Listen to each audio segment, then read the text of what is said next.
Hello everyone, this is Audiovisual Lecture 2, Part 1. We're starting Week 2.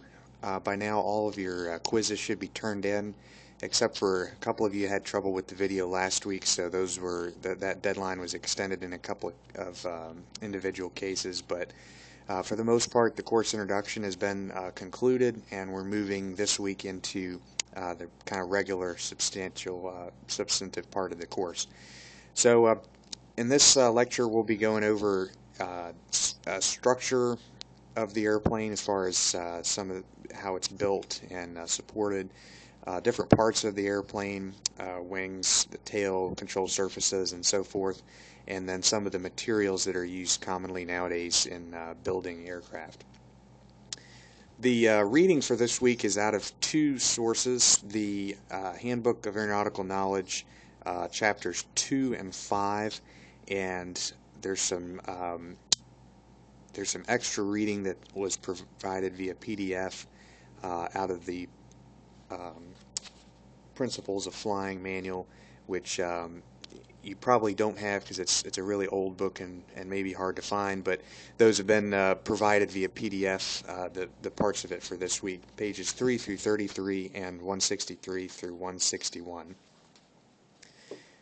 So we're just going to start by going over that a little bit. The reading is fairly self-explanatory, but we'll go over it in a little bit more detail just to explain it a little bit. The types of airplanes that it has in Chapter 1, when you start the reading, several of these are no longer in common production nowadays. I'm going to put this under the slide here just so you can see it a little bit better, know exactly what I'm talking about.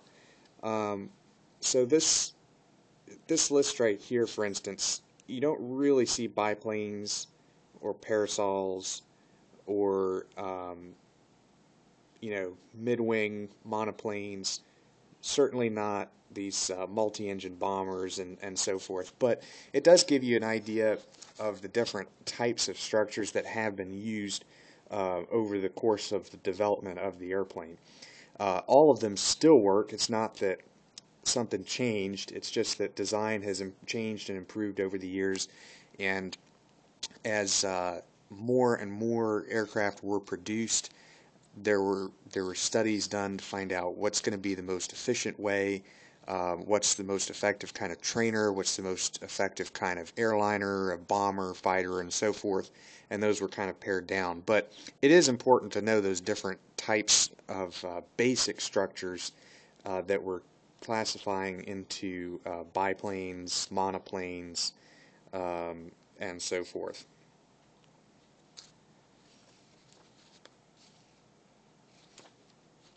As far as the parts of the airplane, it does a pretty good job of laying those out.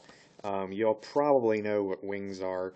The fuselage is a term used to just broadly describe the long central part of the airplane. Again, I'm going to put that under the slide. So the long part from the nose to the tail of the airplane, that's what's being called the fuselage here, as it's describing. Now further from that you have what's called the empennage, which goes pretty much from the back of the cockpit, the most rear cockpit, back to the tail. That's what's being called the empennage. So the fuselage is the whole structure, and then the empennage is rear of the cabin back to the tail. So that breakdown is useful just because the fuselage has a lot going on with it as far as housing the systems of the airplane and so forth. So that's an important distinction. Moving on from there, various parts of the airplane itself as far as control surfaces. So the wing itself is what's providing lift for the airplane. That's what's actually making the airplane fly. But to control the airplane through the air, a bird, if you think about a bird's wings, the way that a bird controls its flight through the air is by changing the shape of its wing to cause to change the airflow moving over the wing and to cause more lift or less lift, or more lift on one side to cause a turn, or more drag to slow the forward speed, and so forth. Now, an airplane, of course, can't do that because the wings have to be solid. They have to be structurally sound enough to lift the weight of the structure and whatever's on board. And to do that, there's no material really that's yet been made that is flexible enough to bend like the wing of a bird and still be able to carry the payload of an airplane. So you have a couple of different basic key parts. The first thing that you have are going to be what are called ailerons. Most of these terms are French words, so you may have never heard of them before, or you may have heard them but not known where they came from. The French had a lot of influence over the terminology of these various parts of the airplane. So fuselage, empennage, ailerons, and so forth. These are all French words. So the ailerons are what cause the airplane to bank side to side. So if you look at, I'm going to put a picture here on the slide here in just a second. If you look at the top of the wing, so we're sitting on top of the airplane right here, and the top of the wing, the control surface will look like this here. This part right here is what would be the aileron. And as we're looking at the back of the airplane from the tail, if we're this is the pursuit view right here. The ailerons are what are causing this movement, what we would call a rolling movement. So the airplane, that's what's causing the airplane to bank left and right, if you will. The next part is going to be the rudder of the airplane. And if we look at the tail of the airplane, so we're now standing by the side of the airplane, and you look at the vertical part of the tail. This is the rudder right here, the actual part that turns back and forth. This functions just like the rudder on a boat. So if you look at the top down, back to our other drawing here, this is the motion that's causing the airplane to what's called yaw left and right. So this is a very flat motion. Again, think of it like a boat. If you're in a boat on the water and you have to turn to the left, the rudder, turns over to the left and the boat yaws to the left. It's kind of like a car. It's a flat motion. That's the yawing motion, as opposed to the rolling motion with the ailerons. The last major part is the elevator. So back to the top-down view. This part right here would be the elevator. And what that does is it's moving up and down, and that's what's causing the nose up or the nose down motion of the airplane, which is what we would call pitch. So you have three basic motions that the airplane can make, which, as we just went over, are going to be pitch, yaw, and roll. So the pitching motion, again, is that nose up or nose down caused by the elevator. You have the yaw, which is nose left or nose right caused by the rudder. And then you have roll, which is the wingtips moving up or down caused by the ailerons. We'll go over exactly how each of those things works in subsequent lectures, but for now the only part that you really need to know is just that those are the parts of the airplane and that's how they work. Just a couple of subsections from there, other things that are good to know. We went over the rudder, ailerons, and elevator, but the actual parts that those are attached to, so back to our rudder here for instance, we're looking at the side of the airplane. This part right here that it's attached to, this is part of the tail, but this is not the rudder. This is what would be called the vertical stabilizer. So you have your rudder here, which is what actually moves, and you have the vertical stabilizer, which is what it's attached to. Similarly with the elevator, so here's your elevator right here, which is what actually moves and causes the nose to pitch up and down. And then you have the horizontal stabilizer right here, which is what it's attached to. I think we know this is the wing here.